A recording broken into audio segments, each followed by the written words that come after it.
Hello guys, so welcome you all. So इस video में हम लोग आयोनाइजेशन एनर्जी के सारे अच्छे क्वेश्चंस कर लेंगे। तो आप इस वीडियो को देखने के बाद आयोनाइजेशन एनर्जी या फिर इसका आयोनाइजेशन एंथैल्पी बोलते हैं, उससे रिलेटेड आपके मॉड्यूल जो आपके पास जो भी बुक है उससे आप क्वेश्चंस कर लेना, आपके सारे क्वेश्चंस हो जाएंगे। तो बेसिक से इसमें हम लोग डेफिनेशन तो पढ़ने वाले नहीं है, आयोनाइजेशन एनर्जी क्या होता है, क्वेश्चंस देखेंगे कि क्वेश्चंस कैसे सॉल्व हो जाएंगे। ठीक है, बस उतनी ही चीज़ पढ़ेंगे। तो पीरियड के अंदर क्या होता है, आयोनाइजेशन एनर्जी बढ़ता है। तो जैसे ही हम लोग पीरियोडिक टेबल में लेफ़्ट टू राइट जाते हैं तो साइज़ कम होता है ना। हम जानते हैं कि लेफ़्ट टू राइट जाने में पीरियोडिक टेबल में साइज़ कम होता है तो आयोनाइजेशन एनर्जी बढ़ जाएगी। लेकिन कुछ एक्सेप्शंस आता है। ये मैंने सेकेंड पीरियड के आयोनाइजेशन एनर्जी का ऑर्डर लिखा है, लेकिन बोरोन का ज़्यादा होना चाहिए। एक्चुअली लेफ़्ट टू राइट जा रहे हैं, बोरोन का ज़्यादा होना चाहिए बेरिलियम से, लेकिन बेरिलियम का ज़्यादा होता है क्योंकि इसका स्टेबल कॉन्फ़िगरेशन होता है। इसका कॉन्फ़िगरेशन लिखेंगे तो 1s2 2s2 आता है। तो ये तो फुलफिल्ड है ना, 2s2 फुलफिल्ड है। लेकिन यहाँ पे क्या आता है, 1s2 2s2 2p1, तो फुलफिल्ड है, इसलिए यहाँ से इलेक्ट्रॉन निकालना मुश्किल होगा। इसलिए बी का ज़्यादा होता है एज़ कम्पेयर टू बोरोन। ठीक है, उसी तरह यहाँ पे भी नाइट्रोजन ऑक्सीजन में सेम यहाँ आता है कि यहाँ पे हाफ फिल कॉन्फ़िगरेशन आता है। नाइट्रोजन के अंदर हाफ फिल, जैसे लिखेंगे 1s2 2s2 2p3, तो यहाँ हाफ फिल कॉन्फ़िगरेशन आता है। तो ये मोर स्टेबल है, इसलिए यहाँ से इलेक्ट्रॉन निकालना मुश्किल है, इसलिए इसकी आयोनाइजेशन एनर्जी यहाँ पे ज़्यादा है। फिर जैसे बस नॉर्मल ट्रेंड है लेफ़्ट टू राइट, जो मैंने बताया कि बढ़ रहा है, तो वही बढ़ रहा है। अब बात करते हैं ग्रुप्स के अंदर। तो ग्रुप्स के अंदर आयोनाइजेशन एनर्जी कम होता है क्योंकि हम लोग टॉप टू बॉटम जाते हैं तो साइज़ बढ़ता है, और जैसे ही साइज़ बढ़ेगा वहाँ से हम लोग इलेक्ट्रॉन बहुत ईजिली निकाल पाएंगे, इसलिए आयोनाइजेशन एनर्जी कम हो जाता है। इसका दो एक्सेप्शंस है, वो याद रखना है। डी ब्लॉक के अंदर और एक पी ब्लॉक के अंदर एक्सेप्शंस आता है। गैलियम का एल्युमिनियम से ज़्यादा है, होना तो चाहिए कम क्योंकि गैलियम की साइज़ बड़ी है। टॉप टू बॉटम तो साइज़ बढ़ता है तो आयोनाइजेशन एनर्जी कम होनी चाहिए, लेकिन यहाँ पे क्या होता है कि ये ज़्यादा हो रहा है गैलियम का, इसलिए क्योंकि ट्रांजिशन कॉन्ट्रैक्शन होता है यहाँ पे। उसी तरह जब हम लोग डी ब्लॉक में देखते हैं तो 5D की वैसे तो होनी चाहिए 4D की ज़्यादा, क्योंकि 4D ऊपर आता है, 5D साइज़ बढ़ रहा है तो आयोनाइजेशन एनर्जी कम होनी चाहिए। बट होता है क्या है, 5D का ज़्यादा होता है 4D से डी ब्लॉक के अंदर, इसलिए इसको बोलते हैं लैंथेनॉइड कॉन्ट्रैक्शन। ये दोनों एक्सेप्शन से इसको याद रखना है। अगर लैंथेनॉइड कॉन्ट्रैक्शन, इसका एक एग्जाम्पल देखें तो जैसे आप जानते हो हैफनियम का ज़्यादा होता है जिरकोनियम से, जैसे कि T ज़रा हाफ इसके टाइटेनियम के नीचे आता है जिरकोनियम, जिरकोनियम के नीचे आता है हैफनियम। एक्चुअली में होना चाहिए क्या, टाइटेनियम का सबसे ज़्यादा, फिर जिरकोनियम, फिर हैफनियम, क्योंकि ऊपर से नीचे साइज़ बढ़ रहा है तो आयोनाइजेशन एनर्जी कम हो जाएगा। लेकिन यहाँ पे क्या होता है कि हैफनियम का ज़्यादा हो रहा है जिरकोनियम से, क्योंकि साइज़ यहाँ पे होता है लैंथेनॉइड कॉन्ट्रैक्शन। ये एक्सेप्शन है, ये याद रखना है आपको, बस हो गया।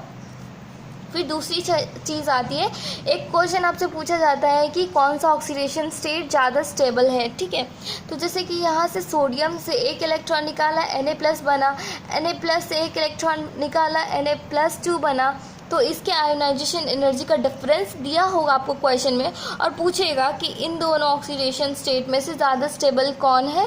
तो इन दोनों में से अगर इसको देखते हैं कि अगर आयोनाइजेशन एनर्जी का डिफरेंस जो है अगर 16 इलेक्ट्रॉन वोल्ट से ज़्यादा आता है, उस समय क्या होता है कि लोअर ऑक्सीडेशन स्टेट स्टेबल है। तो यहाँ पे 42.7 है जो कि 16 इलेक्ट्रॉन वोल्ट से ज़्यादा है, इसलिए यहाँ पे स्टेबल सोडियम प्लस आयन है। यहाँ पे देखते हैं तो क्या होगा, मैग्नीशियम से एक इलेक्ट्रॉन निकाले, मैग्नीशियम प्लस बना, मैग्नीशियम प्लस से एक और इलेक्ट्रॉन निकाला हमने, मैग्नीशियम +2 बना। यहाँ पे आयोनाइजेशन एनर्जी का डिफरेंस देखें तो कितना है, 7.4 इलेक्ट्रॉन वोल्ट, जो कि डिफरेंस यहाँ से 11 इलेक्ट्रॉन वोल्ट से क्या है, कम है। 7.4 तो 11 इलेक्ट्रॉन वोल्ट से कम होता है ना, तो यहाँ पे क्या हो जाएगा, हायर ऑक्सीडेशन स्टेट स्टेबल हो जाएगा।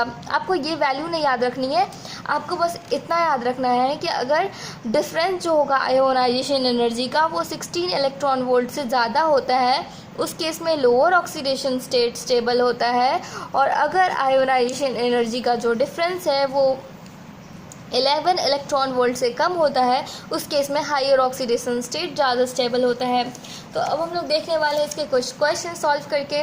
तो स्टार्ट करते हैं कि हमारा पहला क्वेश्चन है कि ionization potential 1 and ionization potential 2 दिया हुआ है। मैग्नीशियम का 178 है और 348 किलो कैलोरी पर मोल दिया हुआ है। तो हमको चाहिए कि enthalpy required for the reaction magnesium से मैग्नीशियम +2 इलेक्ट्रॉन। तो एक बात याद रखो कि हमेशा जब भी हम इलेक्ट्रॉन निकालते हैं तो एनर्जी हमको देनी पड़ती है, तो एनर्जी तो निकलेगी तो कभी नहीं। तो ये ऑप्शन और ये ऑप्शन तो ऐसे ही ख़त्म हो जाएगा क्योंकि यहाँ पे एनर्जी निकल रही है, बचा ये दोनों ऑप्शन। अब यहाँ पे देखो हमेशा क्या होता है कि आयन में ज़्यादा एनर्जी हमको लगती है। अगर हम कोई आयन बन गया, इससे इलेक्ट्रॉन, जैसे कि मैग्नीशियम से इलेक्ट्रॉन निकालना ईजी है, पर मैग्नीशियम प्लस आयन बन गया तो इससे इलेक्ट्रॉन निकालना मुश्किल होता है। तो हमेशा याद रखो कि आयन का जो आयोनाइजेशन पोटेंशियल है वो हमेशा नॉर्मल एटम से ज़्यादा होता है। तो देखो 178 ऑप्शन एक ही ज़्यादा वाला दिख रहा है, 526 किलो कैलोरी। तो आंसर क्या हो गया आपका, 526 किलो कैलोरी हो गया। नेक्स्ट क्वेश्चन करते हैं। इसके अंदर आपको दिया हुआ है कि ionization potential 1, ionization potential 2, IP3, IP4, IP5 जो दिया हुआ है एलिमेंट्स का दिया हुआ है 7.1, 14.3, 34.5, 46.8, 162.2 इलेक्ट्रॉन वोल्ट रेस्पेक्टिवली। अब आपको पूछा है कि the element is likely to be, तो ये इनमें से एलिमेंट कौन सा हो सकता है, ठीक है। तो हम लोग बस ऑब्जर्व करना है इसको, इसके डाटा को आपको ऑब्जर्व करना होगा कि पहले 7.1 है, अच्छा 14.3 थोड़ा सा और बढ़ा, 34.5 थोड़ा बढ़ रहा है, 46। लेकिन यहाँ पे देखो 1 2, यहाँ पे हम लोग देख सकते हैं काउंट करके 1 2 3 4 के बाद तो कुछ ज़्यादा ही बढ़ गया ना, बहुत ज़्यादा बढ़ गया है इसके बाद।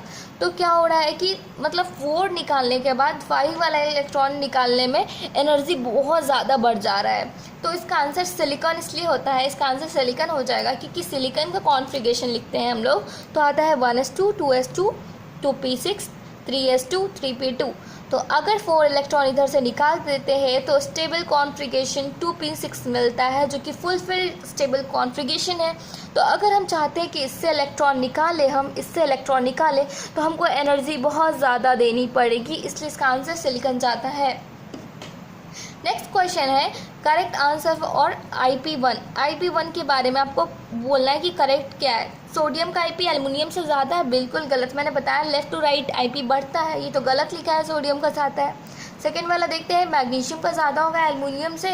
मैग्नीशियम का ज़्यादा कैसे होगा, एल्युमिनियम बाद में आता है मैग्नीशियम को, तो एल्युमिनियम का ज़्यादा होना चाहिए, मैग्नीशियम का कैसे हुआ। उसी तरह यहाँ पे लिखा है गैलियम का ज़्यादा है कैल्शियम से, बिल्कुल सही है क्योंकि गैलियम जो है आपका इस वाले ग्रुप में आता है, ग्रुप 13 में बाल गंगाधर इंडियन तिलक गैलियम इसके ग्रुप में आता है। तो इसका साइज़ छोटा होता है, गैलियम का साइज़ छोटा होता है कैल्शियम से, इसलिए इसका आयोनाइजेशन एनर्जी, आयोनाइजेशन पोटेंशियल ज़्यादा है इससे। और मैग्नीशियम बेरिलियम में बेरिलियम का साइज़ छोटा है तो इसको ज़्यादा होना चाहिए, पर ये गलत लिखा है। तो आंसर क्या हो जाता है, एक ही ऑप्शन सही दिख रहा है, तो ऑप्शन 3 इसका आंसर हो जाएगा। नेक्स्ट क्वेश्चन पे चलते हैं। Thank you for watching this video. Next question अगले वीडियो में करते हैं।